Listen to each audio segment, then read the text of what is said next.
because 10 years back, 11, 12 years back, Reverend Father Palmer-Buckle was speaking almost every day on platforms in demonstrations about the same thing that is happening today in Ghana.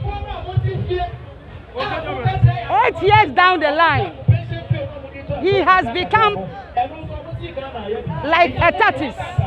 He is no more speaking. Someone told me he is now deaf and dumb.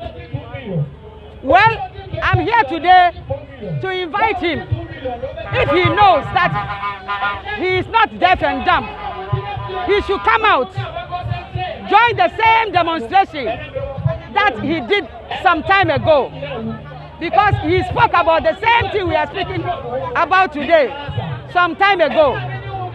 I want Reverend Palmer-Buckle, the so-called Archbishop of Ghana, of the Catholic Church, to come out. If indeed he is not deceiving his followers, the Catholics and the Christians, he should come out squarely, transparently, neutrality, accountability. He should come out and speak with the same tone that he was speaking to us some 12, 13, 14, 10 years ago. That is why I'm here. My simple message to him, I want him to answer to our call tomorrow by this time. My health and my breath cannot allow me to talk of the numerous things.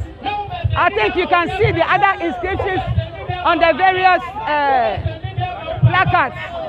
So they are some of the reasons why I'm here. Some time ago, I thought President Akufo-Addo was someone that we can depend on. But the first, second trial, he has been a disgrace to Ghana. Not only a disappointment, he is a total disgrace to Ghana. I'm sorry to say that, but that is the truth.